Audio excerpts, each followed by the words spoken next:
Buenas tardes, profesora. Soy Ortega Pérez Rocío Ruth. Hago este video para presentar mi labbook del tema Historia de la Lengua Española. Bien, lo voy a abrir.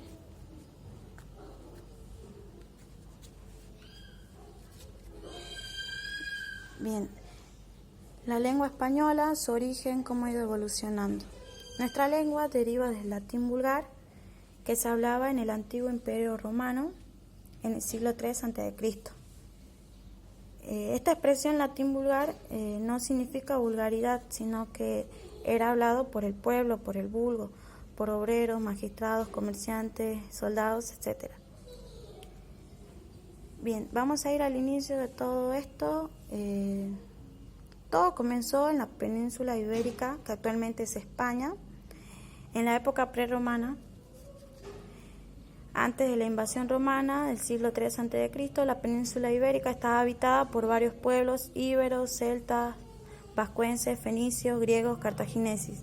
Estos tenían lenguas y culturas diferentes, lenguas como el íbero, el vasco, el fenicio, entre otras. Con la llegada de los romanos a la península, todas las lenguas desaparecen excepto el vasco. Acá hay un mapa de la península ibérica antes de la invasión romana. Bien, nos vamos a la romanización en el año 218 a.C.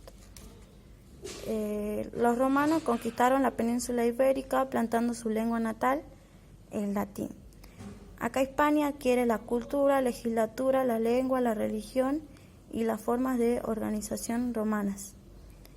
La lengua de los romanos se clasifica en latín culto y latín vulgar.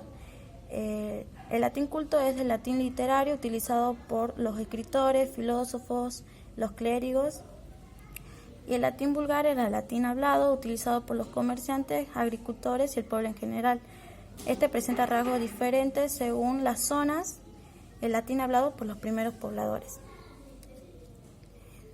Bien, de la lengua de los romanos nacen las lenguas romances, que son el sardo, el italiano, el español, el francés, el portugués, el romano, el gallego y el catalán. Bien, en el Reino de Castilla fue el primer lugar donde se implantó el castellano como una lengua común. Las diferentes invasiones que sufrió la península después de los romanos dejaron influencias en la evolución del latín vulgar. Nos vamos a la época visigoda, que en el año 409, con las invasiones bárbaras, que los pueblos germanos invadieron la península como vándalos, los suevos, los álanos y visigodos. Estos provocaron la fragmentación del Imperio Romano, se adaptan a la cultura romana y adoptan el latín como lengua oficial, aportan sobre todo vocablos relacionados con la guerra, influencia fundamental en el derecho y en algunas costumbres. Estos nos dejaron vocablos, palabras como ropa, espía, rico, guerra, guardia, tregua, fresco, espada, tapa, albergue, ganar, robar, blanco, entre otras palabras.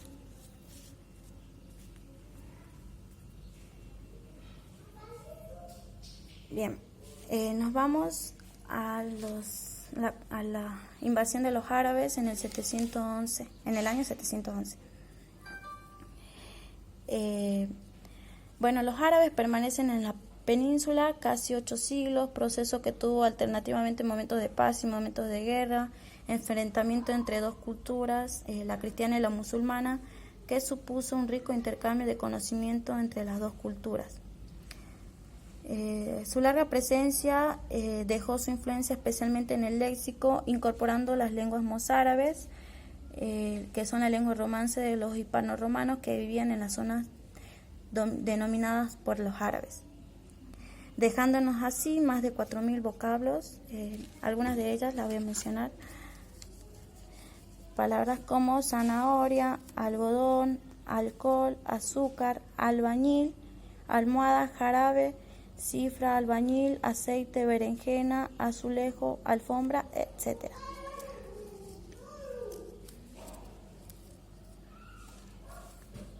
Bien. Bueno, el castellano español, ya acá el castellano tiene su origen en el Condado de Castilla al final de la Edad Media. Es una lengua común entre gentes de diferentes reinos. Aparecen las glosas, que son primeros textos en castellano, son anotaciones hechas por monjes que no entendían ya ciertas expresiones latinas. Alfonso X, el Sabio, en el siglo XIII, potenció el castellano como lengua oficial, literaria y de cultura dotada de una norma escrita.